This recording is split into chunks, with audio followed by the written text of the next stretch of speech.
உங்களுக்கு அனுப்பி வச்சிருந்த இந்த குறிப்புகள் மனசுல ஒரு பெரிய கேள்வியை எழுப்புது. யோசிச்சு பாருங்க, ஒருத்தர் தன்னோட சம்பளத்திலிருந்து 20-30 வருஷமா ஒரு திட்டத்துக்கு பணம் கட்டுறார். ஆனா ரிட்டையர் ஆனதும் அவருக்கு மாசம் 1000 ரூபாய்க்கும் குறைவா பென்ஷன் கிடைக்குது. இன்னொரு பக்கம் எந்த பங்களிப்பும் செய்யாத சிலருக்கு மாநில அரசாங்கத்துக்கிட்ட இருந்து மாசம் 3000-4000, ஏன் சில மாநிலங்கள்ல 6000 ரூபாய் கூட பென்ஷனா கிடைக்குது. இதை கேட்கும் போது இது என்னங்க அநியாயம் தோணுது இல்லையா? சரி, இன்னைக்கு இத பத்தி தான் ஆழமா அலச போறோம். ஆமா, இந்த கேள்வியில ஒரு விதமான நியாயமான ஆதங்கம் இருக்கு, அது உண்மைதான். ஆனா இங்க ஒரு சுவாரஸ்யமான விஷயம் என்னன்னா, இதுக்கான பதில் நம்மளோட உணர்ச்சிகள்ல இல்ல. அப்போ எதுல இருக்கு? முற்றிலும் வேற வேற நோக்கங்களுக்காக வடிவமைக்கப்பட்ட 2 ஓய்வூதிய அமைப்புகளோட கட்டமைப்புல தான் இதுக்கான பதில் ஒளிஞ்சிருக்கு.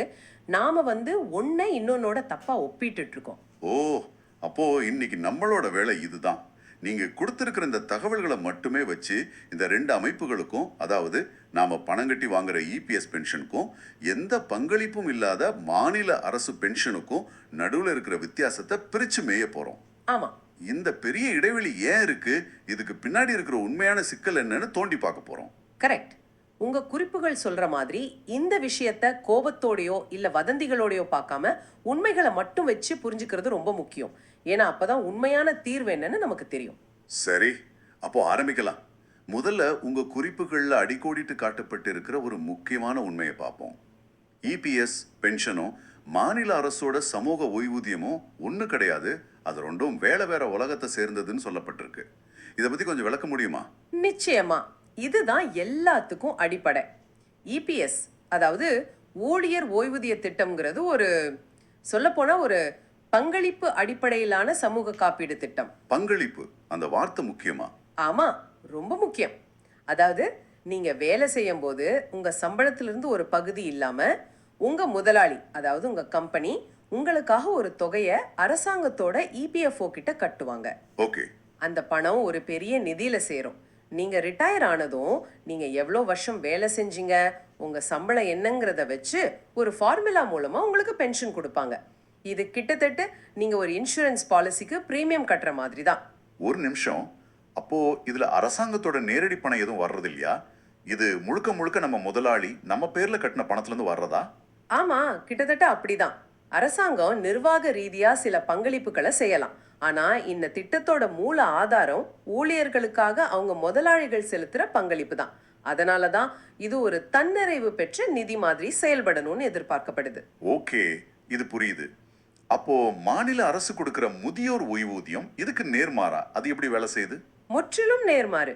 மாநில அரசுகள் கொடுக்கிற முதியோர் ஓய்வூதியம், விதவை ஓய்வூதியம் மாதிரியான திட்டங்கள் எல்லாமே பட்ஜெட் நிதின்னு சொல்லுவாங்க. பட்ஜெட் நிதியா?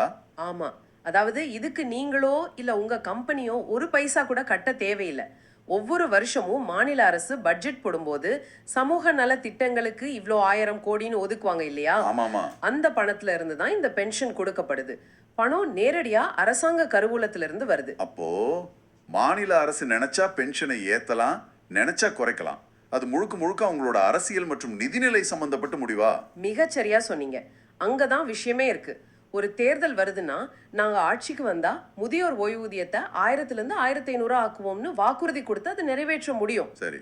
ஏன்னா அதுக்கு எந்த ஃபார்முலாவும் கிடையாது, எந்த கட்டுப்பாடும் கிடையாது. அவங்க பட்ஜெட்ல பணம் இருந்தா போதும். இதுதான் அந்த திட்டத்தோட நெகிழ்வுத்தன்மைக்கு காரணம்.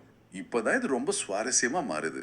இபிஎஸ் பென்ஷனுக்கு ஒரு கடுமையான ஃபார்முலா இருக்குன்னு குறிப்புகள்ல படிச்சேன். ஓய்வூதியம் சமம் ஓய்வூதிய சம்பளம் பெருக்கல் ஓய்வூதிய பணிக்காலம் வகுத்தல் 70. ஆமா, ஓய்வூதிய சம்பளம் பெருக்கல் ஓய்வூதிய பணிக்காலம் பை 70. இந்த ஃபார்முலா ஒரு கணித சமன்பாடுன்னா அது பாரபட்சம் இல்லாம தானே இருக்கணும். இதுல எப்படி தவறு வர முடியும்? இது ஏன் ஒரு சிக்கலை பார்க்கப்படுது? நல்ல கேள்வி. ஒரு கோணத்துல பார்த்தா அந்த ஃபார்முலா பாரபட்சமற்றதுதான். ஆனா பிரச்சனை என்னன்னா அது ஒரு இயந்திர மாதிரி. அதுக்கு உணர்ச்சிகளோ சமூக சூழலோ தெரியாது. உங்க குறிப்புகள் சுட்டிக்காட்டுற மாதிரி இந்த ஃபார்முலா 1995ல உருவாக்கப்பட்டது. நம்ம கொஞ்சம் கால பயணம் செஞ்சு 1995க்கு போவோம். அப்போ சம்பளம் குறைவு, வாழ்க்கை செலவும் குறைவு. ஆமா, சரிதான். அப்போதைய சூழல்ல ஒருத்தரோட பிஎஃப் கிராட்யூட்டி பணத்தோட சேர்த்து இந்த இபிஎஸ் பென்ஷனும் ஒரு சின்ன கூடுதல் உதவியா இருக்கும்னு நினைச்சு இதை வடிவமைச்சாங்க. அது ஒருபோதும் ஒருத்தரோட முழு வாழ்க்கைக்கும் ஆதாரமா இருக்கும்னு வடிவமைக்கப்படல. ஓ, அப்போ பிரச்சனை ஃபார்முலா இல்ல. அந்த 1995 மாடல் காரை இன்னைக்கு 2026ல ஓட்ட முயற்சி பண்றத பிரச்சனையா? உலகம் மாறிடுச்சே, ஆனா இந்த ஃபார்முலா மாறவே இல்ல. எக்ஸாக்ட்லி, அதுதான் மூல காரணம். அந்த ஃபார்முலாவுல பணவீக்கத்தை சரி செய்ய எந்த வழியும் இல்ல. விலைவாசி ஏறினா அதுக்கேத்த மாதிரி பென்ஷனை ஏத்தணும்னு எந்த விதியும் கிடையாது. அப்படியா? ஆமா, ஒரு மனுஷ கண்ணியமா வாழ்றதுக்கு மாசம் எவ்வளவு தேவைப்படுங்கிற சமூக கண்ணோட்டமே அதுல இல்ல. இதனாலதான் இபிஎஸ் நிதி இன்னைக்கு பல லட்சம் கோடியா வளர்ந்திருந்தாலும் தனிநபருக்கு கிடைக்கிற குறைந்தபட்ச ஓய்வூதியம் 1000 ரூபாயிலே நிக்குது. ஒரு நிமிஷம், இது எனக்கு சரியா புரியல. நீங்க சொல்றீங்க இபிஎஸ் நிதியில பல லட்சம் கோடி உபரியா இருக்குன்னு. அந்த பணம் சும்மா தானே இருக்கு. அதை எடுத்து ஏன் பென்ஷனை கூட்டக்கூடாது? இதை ஒரு சட்டம் தடுக்குதா? இது ஆச்சரியமா இருக்கே. இது ஒரு முக்கியமான கேள்வி.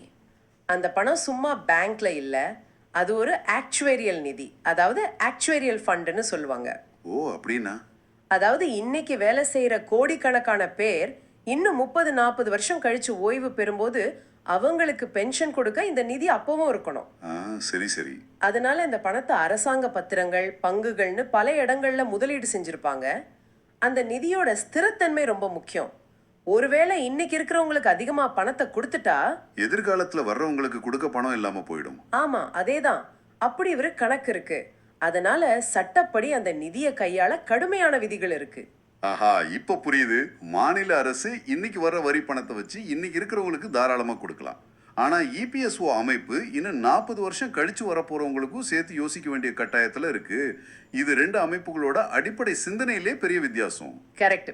ஒன்னு குறுகிய கால அரசியல் நலன்களை பாக்குது, இன்னொன்னு நீண்ட கால நிதி ஸ்திரத்தன்மையை பார்க்க வேண்டிய கட்டாயத்துல இருக்கு.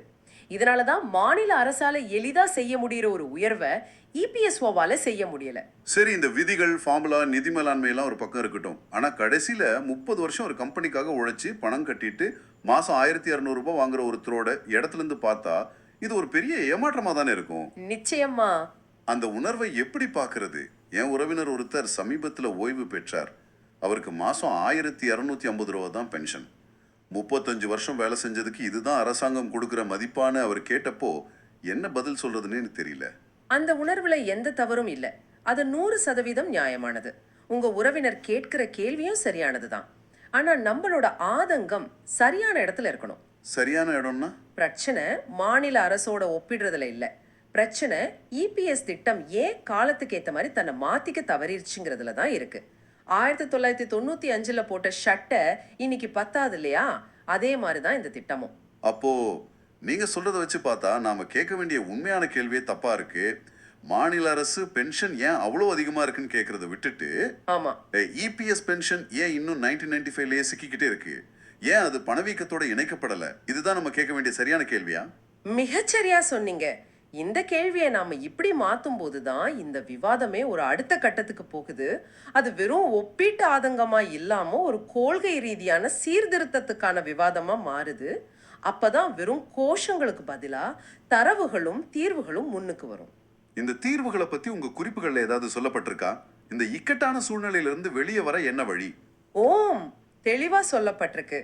முதல் பரிந்துரை இபிஎஸ் ஓய்வூதியத்தை குறைந்தபட்ச கண்ணியமான வருமானம், அதாவது மினிமம் டிக்னிஃபைட் இன்கம் என்கிற கருத்தோட இணைக்கணும்னு சொல்லுது. அப்படின்னா அதாவது வெறும் ஃபார்முலா என்ன சொல்லுதோ அதை கொடுக்காம ஒரு ஓய்வூதியதாரர் கண்ணியமா வாழ்றதுக்கு தேவையான குறைந்தபட்ச தொகை என்னவோ அதை உறுதி செய்யற பொறுப்பை அரசாங்கம் எடுத்துக்கணும். இதுக்கு அந்த பழைய ஃபார்முலாவை தூக்கி போட்டுட்டு பணவீக்கத்தோட இணைக்கப்பட்ட ஒரு புதிய முறையை கொண்டு வரணும்.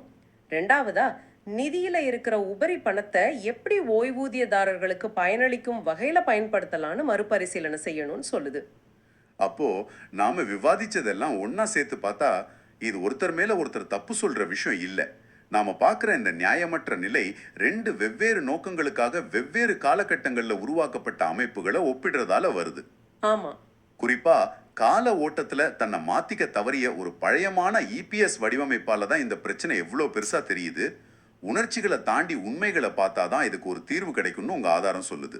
இறுதியா உங்க குறிப்புகள்ல ஒரு ஆழமான வரி இருக்கு. அதை நம்ம கண்டிப்பா சொல்லணும்.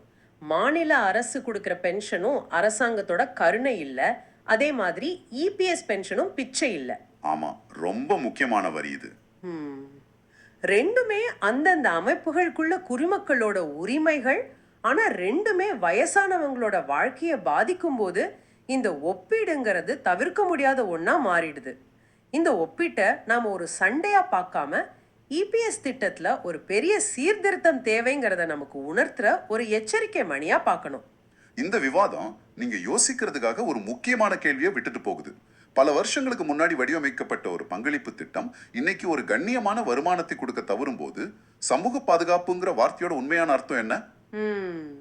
வேகமா மாறிட்டு வர்ற இந்த பொருளாதாரத்துல ஒரு தனிநபரோட பங்களிப்பு மட்டுமே அடிப்படையா வச்சிருக்கிற ஒரு அமைப்பு ஜெயிக்குமா, இல்ல ஒரு குடிமகனோட வேலை வரலாற்றை பத்தி கவலைப்படாம எல்லா முதியவர்களுக்கும் ஒரு அடிப்படை வாழ்க்கை தரத்தை உறுதி செய்யற பொறுப்பு கடைசியில அரசாங்கத்துக்கு தான் இருக்கா?